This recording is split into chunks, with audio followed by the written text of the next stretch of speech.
The seventh meeting of the Committee on Foreign Affairs of the Commission on Appointments and the first regular session of the 19th Congress is hereby called to order. Madam Secretary, please call the roll. The honorable officers and members of the Committee on Foreign Affairs, Vice Chairpersons, Senator Maria Lourdes Nancy S. Binay, Representative Ferginel G. Biron, MD, Senator Christopher Bong T. Go, Senator Lauren Legarda, Representative Rodante D. Marcoleta, Representative Lani Mercado Revilla, Representative Jose Gay G. Padiernos, Senator Francis Tol N. Tolentino.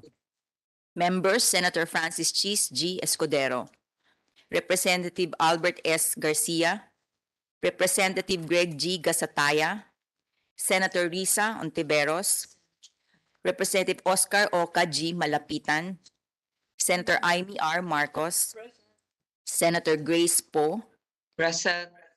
Representative Jordine Jesus M. Romualdo, Representative Manuel T. Sagarbaria, Senator Cynthia A. Villar.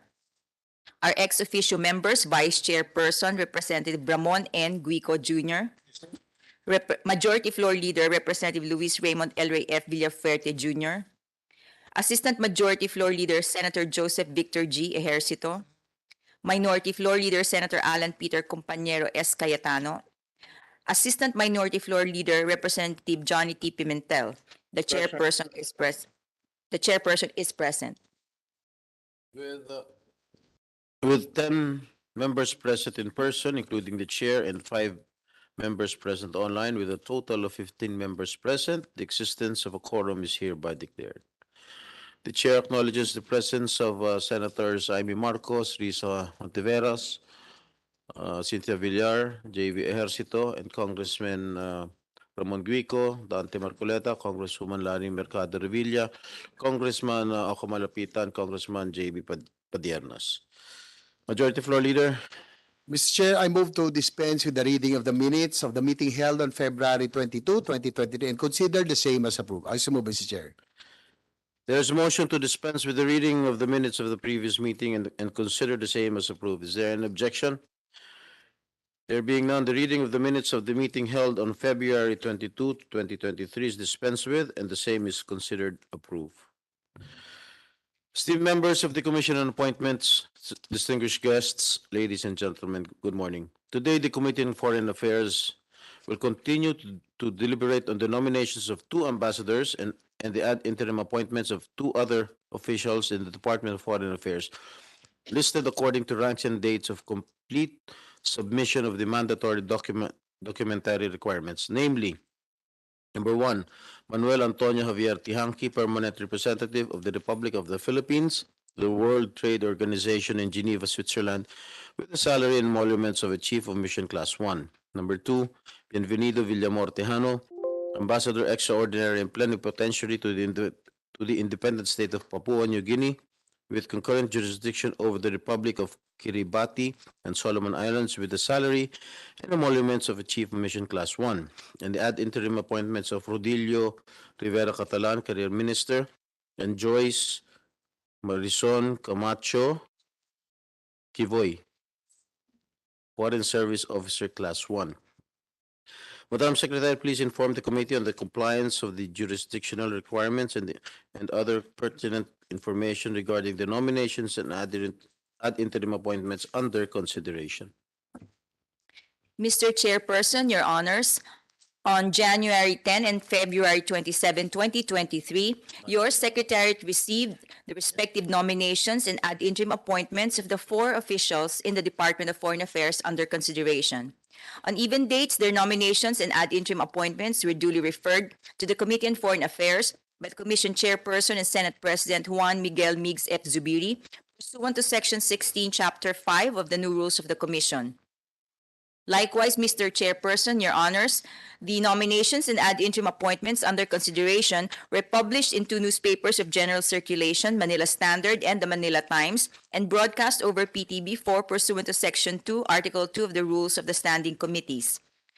The nominees and appointees have each complied and submitted complete mandatory documentary requirements pursuant to Section 24, Chapter 6 of the new rules of the Commission. Yesterday, March 7, 2023, at 3:05 p.m., your secretariat received a sworn opposition filed by Joan Ruth Tejano Rojero and her daughter Irolona T. Rojero against the nomination of Ambassador Tejano. Mr. Chairperson, Your Honors, there is no opposition on record against any of the other nominees and appointees under consideration. Moreover, Ambassador Tihanki has submitted the documents requested by Senator Ontiveros regarding the custom dispute of Philippine cigarette export to Thailand, received by the Secretariat on December 13, 2022, the copies of which were furnished to each of the members on December 14, 2022. Likewise, your Secretariat received yesterday at 3:55 p.m. the documents and information as requested by Senator Ontiveros, Representatives Marcoleta, and Pimentel. 1. The full text of the resolution of the City Prosecutor of Parañaque on the case involving Ambassador Bienvenido V. Tejano as respondent. And 2. A certification by the DFA Board Secretary of the Board of Foreign Service Administration that Ambassador Bienvenido V. Tejano has no record of pending administrative cases with the BFSA. Mr. Chairperson, Your Honors, the Secretary is also in receipt of a letter request from DFA HRMO Assistant Secretary Christopher B. Montero, dated March 3, 2023, requesting for the waiver of personal appearances of 2 officials who are at their respective posting and performing official functions abroad. The request is in line with the government's austerity and safety measures implemented in connection with the COVID-19 pandemic. These officials are, however, present online in today's deliberation to respond to the inquiries of the committee members, if any, namely Rodilio Rivera Catalan, Career Minister, Beijing, Philippine Embassy, and Joyce Marison Camacho Kivoy, Foreign Service Officer, Class 1, Paris, Philippine Embassy. That is all, Mr. Chairman, Your Honors. Thank you, Madam Secretary. Majority Leader. Mr. Chair, I move that the letter from DFA HRMO Assistant Secretary Christopher Montero dated March 3, 2023, requesting for the waiver of personal appearance of the concerned appointees for the reasons stated therein and as reported by Secretary Villarica be approved. I so move, Mr. Chair. Any objection? Hearing none, motion is approved. Before that, I would like to acknowledge the presence online of Senators Nancy Binay, Bongo, Senator Grace Poe, and Congressman Gasataya and Congressman Johnny Pimentel. Okay, Madam Secretary, please administer the oath.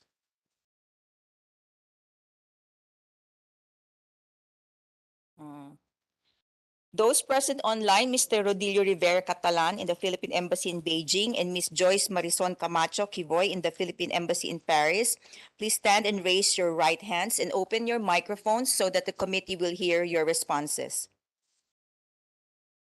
Do you swear to tell the truth, the whole truth, and nothing but the truth in this proceeding, so help you God? Response. I do. Mr. Chairperson, all the nominees and appointees are now under oath. Thank you, Madam Secretary.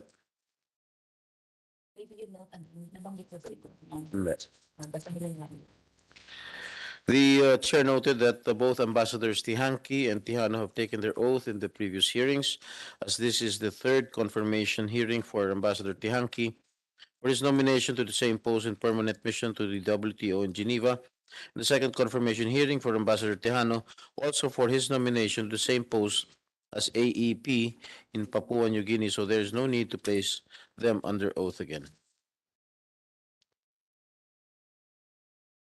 May I call on Ambassador Tihanki? Please take the designated seat in front of you. Are you ready to answer questions from the members of the commission, Ambassador? Yes, Your Honor. Okay. May I know who is the first one to ask questions? Senator Risa Ontiveros is recognized. Salamat po, Mr. Chair, at magandang umaga muli, Ambassador. Before that, I would like to acknowledge the presence of Senator Francis Chis Escudero. May I proceed, Mr. Chair? Salamat po, Mr. Chair.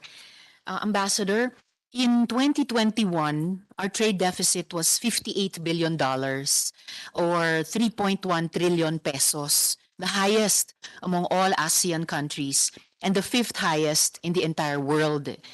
Our trade deficit then was around two-thirds of the current 5.2 trillion 2023 national budget. In ASEAN, the country with the second highest trade deficit was Cambodia, and it was a distant second at around $8.5 billion.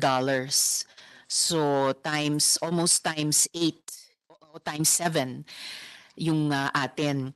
Globally, the only countries with bigger trade deficits than the Philippines were the US, the UK, and France, all of which at one point or another were or have been or were potential global superpowers.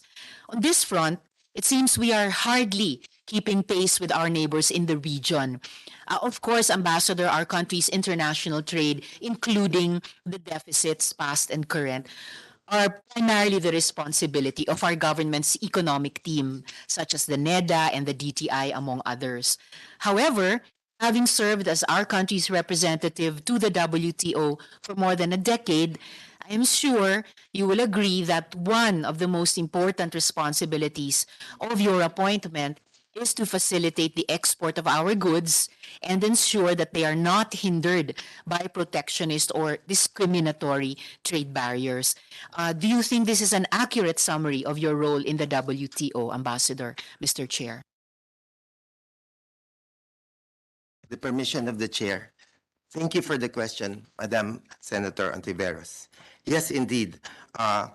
As you point out, one of the main functions we have in the WTO is to monitor, negotiate, and implement those trade agreements that will ensure freer and open trade and markets.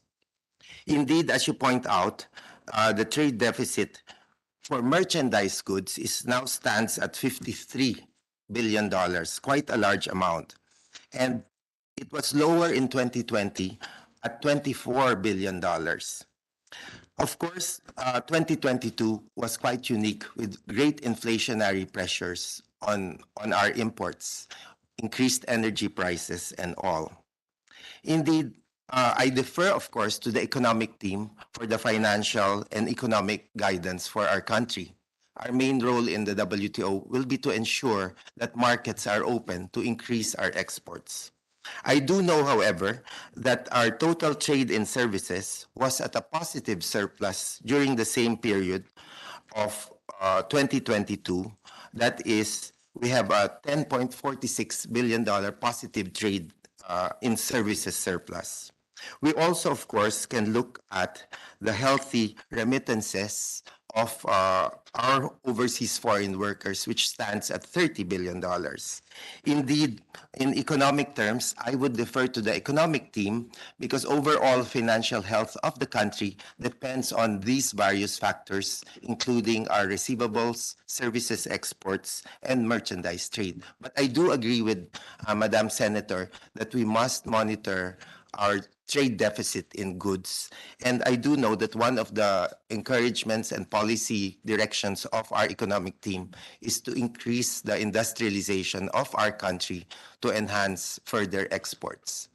And one last point is that the part of the port deficit that we have is also attributable and could be positive if they relate to capital goods imports, which in the long term help our exports. Thank you, Madam Senator. Salamat, Ambassador, Mr. Chair. So malinaw na ang priority responsibility for the overall monitoring and influence over the balance of trade primarily sa government economic team. Pero salamat dun sa pagkilala na as far as the monitoring, negotiation, and implementation of agreements, siya po yun ng post ninyo. So that being the case, Ambassador, Mr. Chair, as the Philippines as permanent representative to the WTO, pwede niyo po ba kaming i-walk through yung proseso kung paano yung ating country's trade interests ay ina-identify at saka dine-develop, and tama ba na yung capital-based agencies tulad ng DTI, DENR, pati DA involved sa prosesong ito? Ambassador, Mr. Chair. With the permission of the chair, Madam Senator. Yes, indeed. We do have an interagency guidance. Of course, the highest official, highest minister for the WTO is the Secretary of Trade and Industry. And ideally, every 2 years, we have a ministerial conference convened at the WTO. Our last ministerial conference was in June of 2022, and there was a successful outcome. And the participation was through Secretary Ramon Lopez, then Secretary of Trade and Industry, and head of delegation was Undersecretary Rodolfo, the Department of Trade and Industry, who led the delegation in Geneva at the conference. Officially, there is an interagency committee that guides all the work of the WTO mission. This is chaired by the DTI and composed of all the agencies involved in the WTO work. As pointed out by you, that includes the DFA, the DA, NEDA, and a host of more than 20 agencies. And so there are 3 functions of the WTO, and all these functions we report back to what we call the TCWM, the Technical Committee on WTO Matters. Thank you, Madam Senator. Salamat, Ambassador. And pwede nyo bang i-walk through kami, kahit broad strokes, yung process ng pag-identify ng mga trade interests natin at paano dinedevelop na ito yung mangibabaw? Ambassador, Mr. Chair. For example, Madam Senator, one would be if we have our agriculture interests. There is a committee on agriculture sitting in WTO that discusses trade barriers for agriculture goods. There is also a second committee called the Committee on Agriculture Special Session, which acts like the current committee and aids the legislative body in studying proposals for new rules. So there are 2 committees on agriculture, and they meet separately. And on new rules or negotiations towards new rules, that committee meets separately, and the activities of that committee are reported back to TCWM. And they discuss that interagency with all agencies with primary lead of the Department of Agriculture. For example, on another matter, which is industrial goods, there is also a committee on trade in goods, which discusses various trade barriers, requirements for investment measures, and that reports back also, we report that from the mission to the Technical Committee on WTO Matters. One interesting development, of course, is in the environment and sustainability area.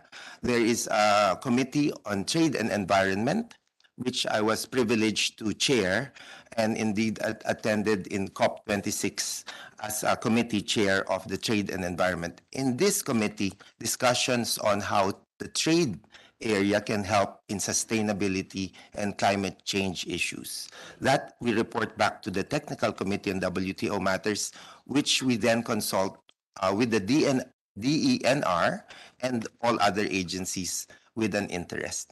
Thank you, Madam Senator. Salamat, Ambassador. So, in broad strokes, yung identification and development ng trade interests ng bansa natin is undertaken by the different agencies in that interagency TCWM or Technical Committee on WTO Matters. And then, maaring separately, they engage in the different committees of the WTO, report back to the TCWM, consult with the responsible Philippine government agencies. And so in those bodies at sa ganyang proseso, dinedevelop or ina-advance yung trade interests ng bansa natin. Alright, salamat Ambassador, Mr. Chair. Now, Ambassador, just to continue in this line of questioning, and salamat binanggit nyo yung iba't ibang goods which figure in this trade, including agricultural, including manufacturers, etc. At binanggit nyo rin po si dating Sec Lopez at Yusek Rodolfo. I will also ask a follow-up question involving them later. But for now, Ambassador, according to the documents you submitted to the CA, at salamat po sa mga submissions na iyon, pursuant to a bilateral agreement, the Philippines and Thailand entered into on June 7th, 2022, the so-called understanding with that other country. We precluded ourselves from suspending concessions or initiating further compliance proceedings against Thailand. And this was after the Philippines requested the authority to suspend concessions on February 12, 2020, as a result of Thailand's failure to comply with a ruling in our favor issued by the WTO Dispute Resolution Body, or DSB, which found that Thailand had subjected our agricultural exports and to discriminatory trade practices.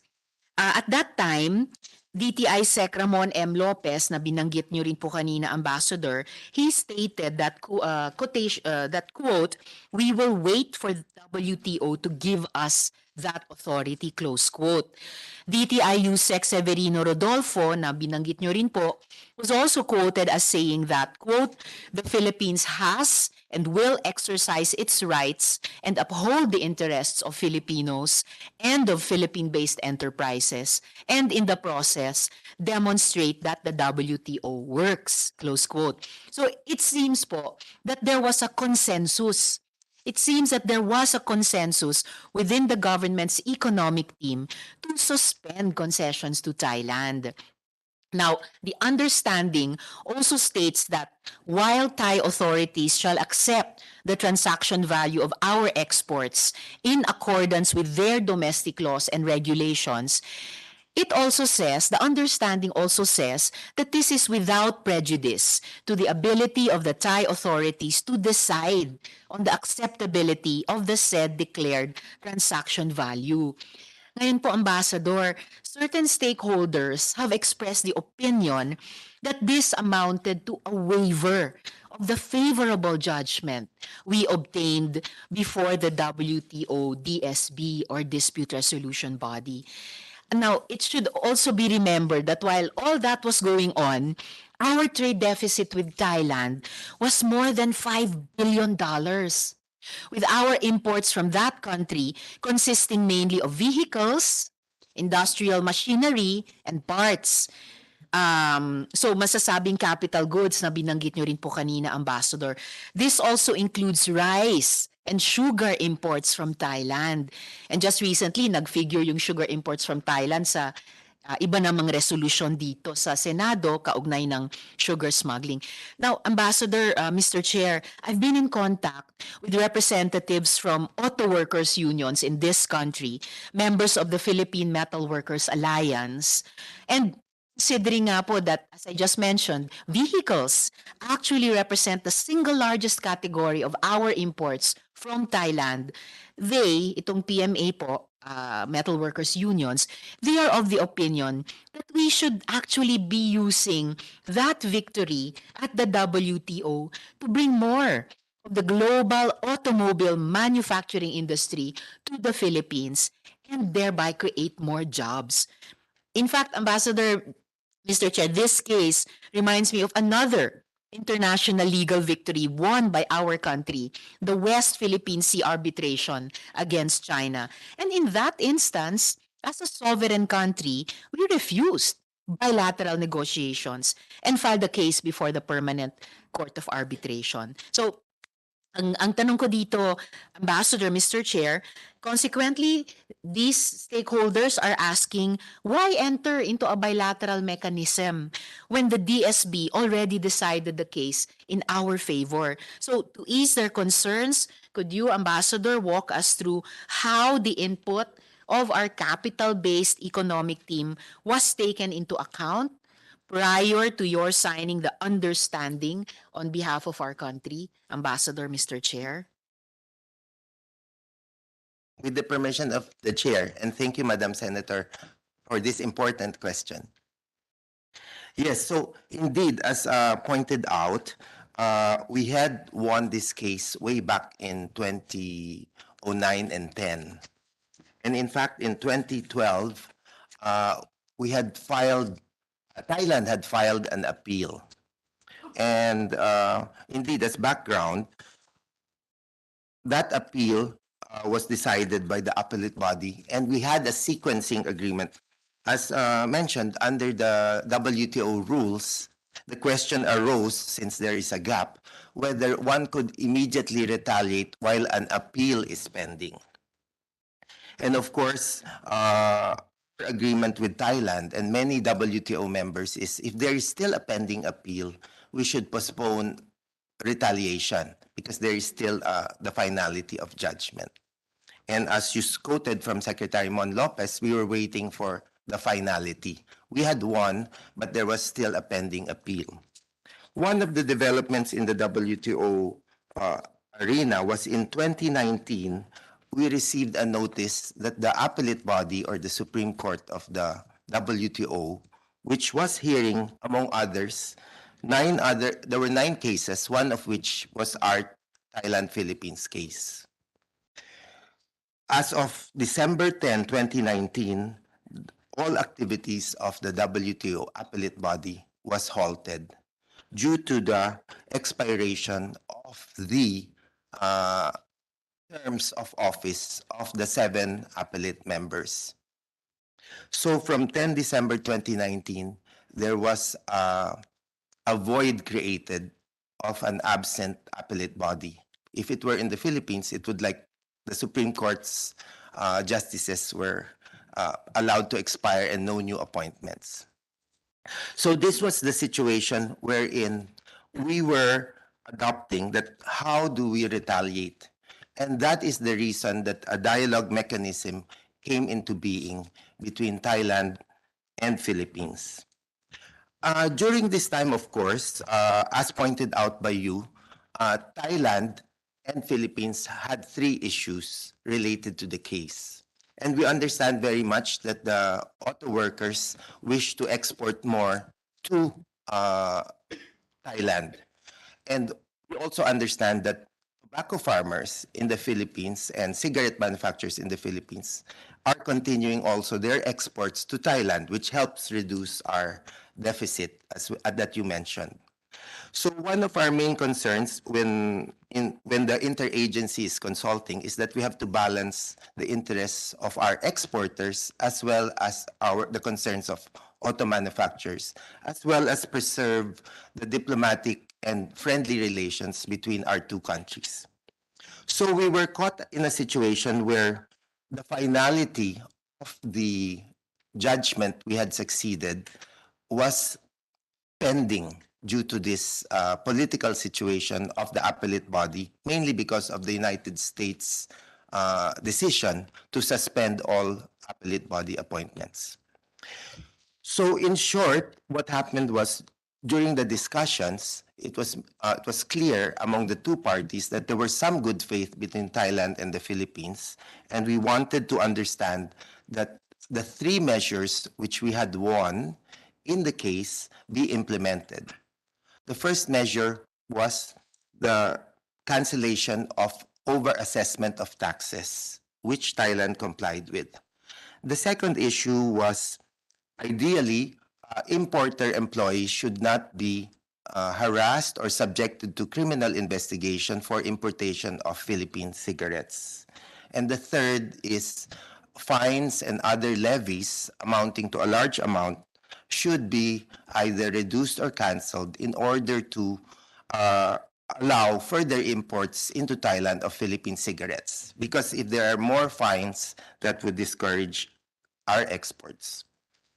Prior to so as pointed out, provided that Thailand would comply, and we had very good news in May of 2022, before the signing of this understanding, that the acquittals against employees were indeed affirmed by the courts of Thailand, and the fines that we were complaining about were indeed reduced by 90%.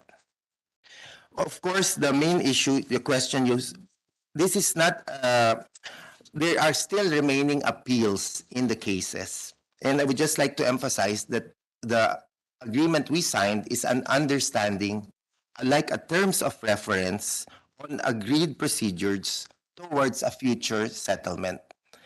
And that the parties affirm all their rights and obligations under the WTO, and this understanding is unilaterally terminable at any time on 60 days notice. I do note your peace clause citation, which is very important, that we would not seek authorization to suspend concessions while we have a good faith dialogue. On their part, Thailand agreed not to conduct any investigations. They also froze any further assessments on taxes. So I do note your very delicate analysis that there might be a waiver, but this was something we had discussed. This is more a terms of reference during the confidence building measure as reported by the facilitator. Thank you, Madam Senator. Salamat, Ambassador. Sabi po ninyo, nung May 2022, may balita na kayo na 2 of the 3 measures that our side wanted to achieve ay na-achieve na. Yung hindi ihaharas yung mga employees ng investors at saka fines would be reduced.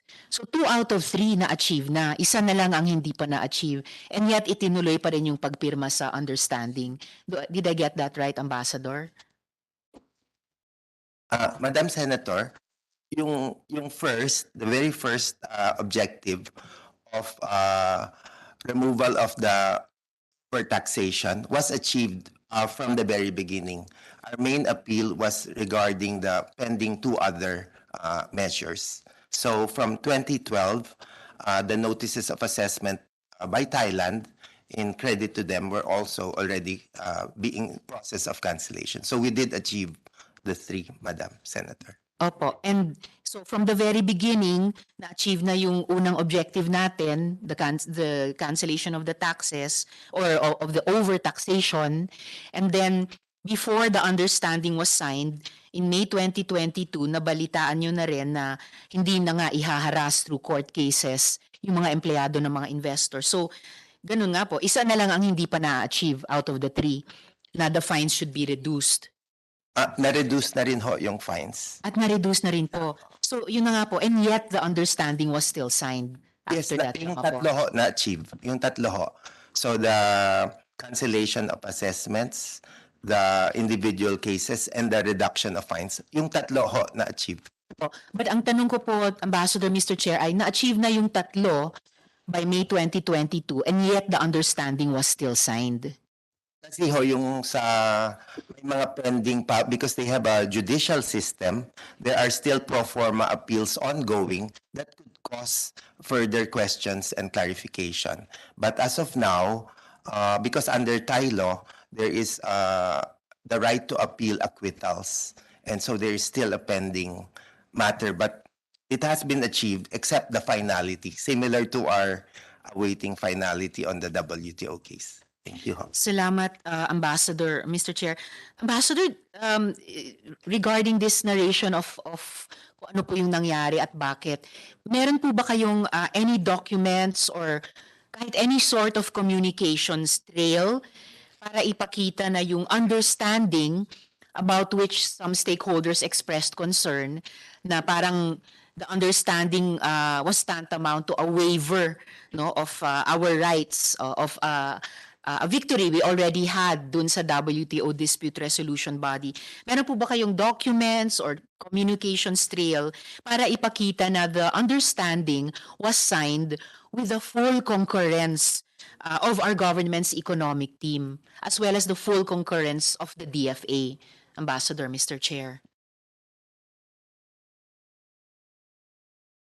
Well, of course, during our reporting during this time, I had reported directly to the Secretaries of Foreign Affairs and Secretary Lopez.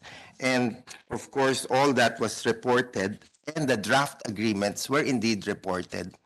And in fact, we have the official report of the facilitator, Ambassador Mina, enclosing the draft joint communique between the two sides. And so, of course, I have all that also submitted with the official press release prepared in advance by the two our ministers on both sides. So I have submitted that also. Thank you. Salamat po. Opo, nag-sign off si Australian Ambassador to the WTO, Mina, kasi sila yung nag-facilitate nung dialogue and yung eventual understanding. Pero meron din po bang any communication trail or any document showing that our own secretaries then of the Departments of Trade and Industry and of Foreign Affairs also concurred fully with the dialogue process and concurred fully with the signing of the understanding? Yes, from my recollection, our reports are complete. And yes, I got direct instructions and cleared it with Secretary Lopez. Yes. Ambassador, would you be able to submit to the committee through our chair a copy of even one document or part of a communication trail showing the just to ease the concerns of those stakeholders, showing the concurrence of our then secretaries of the DFA and DTI with the dialogue process and with the understanding?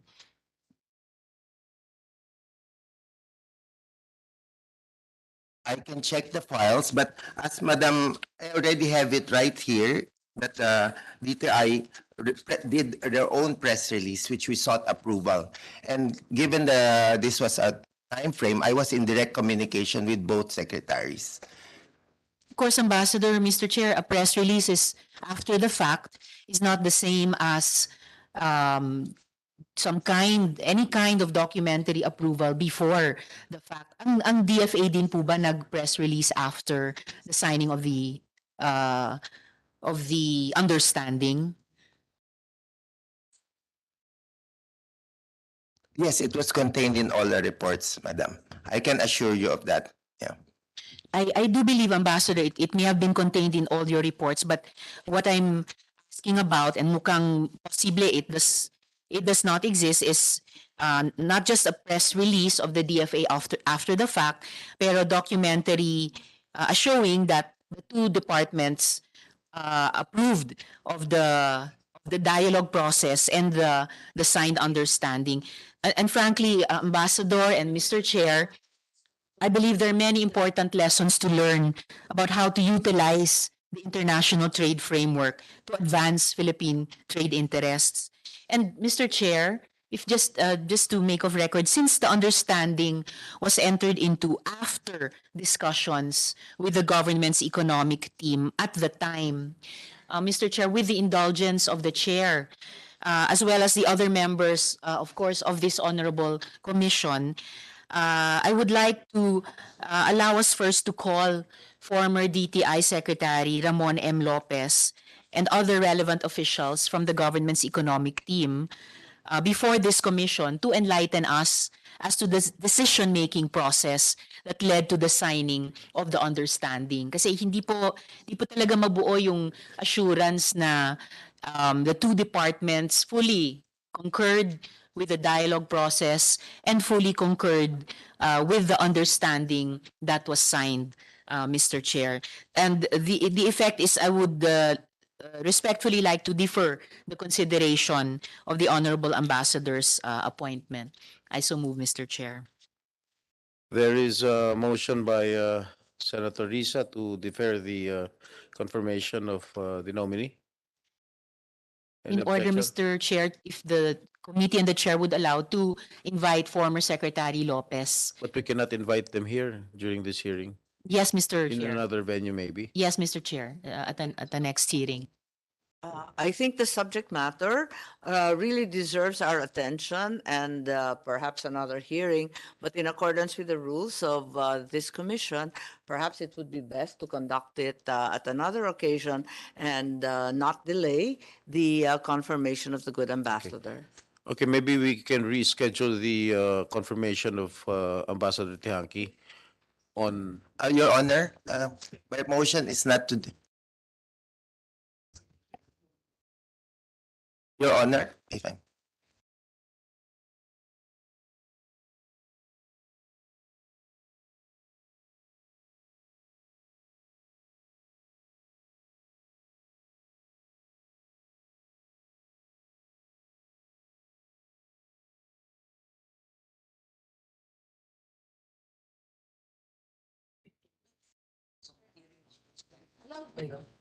one minute suspension, please. She wants to defend it. Yeah, that's why I want to reschedule.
Tiveros and Ambassador Tihanki, we will temporarily suspend the deliberation on the confirmation of the nominee. Ambassador Tejano, can you please take your designated seat?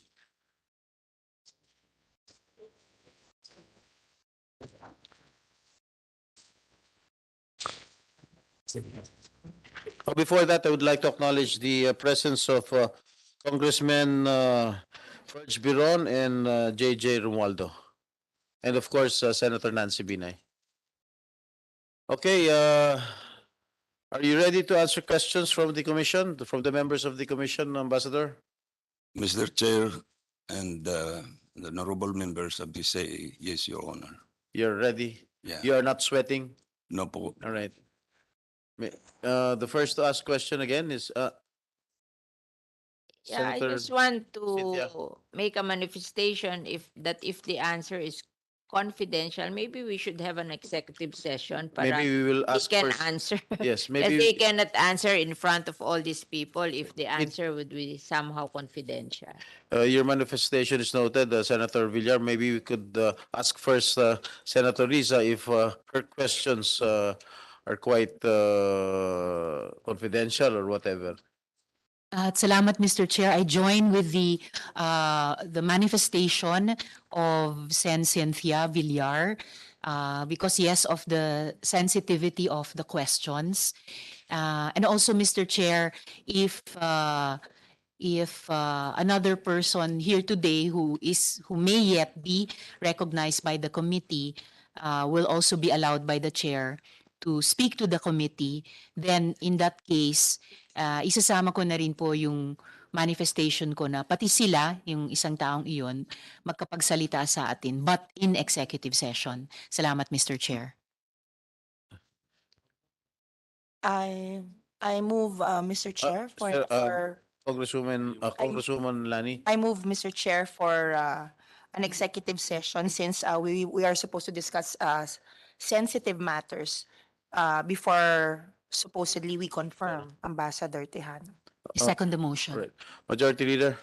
Yes, Mr. Chair, we agree that considering the sensitive nature of the opposition to the nomination of Ambassador Tejano, I move that the committee suspend its public deliberation, proceed to an executive session. Any objection? Hearing none, motion is approved. The Committee on Foreign Affairs will now convene into an. The committee secretary is recognized for some reminders. Thank you.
The committee has decided to suspend the deliberation of the confirmation of Ambassador Dondi Tihanki and Ambassador Benny Bienvenido Tejano and the two career officials until further notice. Any objection? No objection. Oh, mag-move ka na lang, ano. Majority Leader, adjournment. Majority Leader, since there are no more matters to discuss, I move to adjourn this hearing. Any objection? Hearing none, session is hereby adjourned.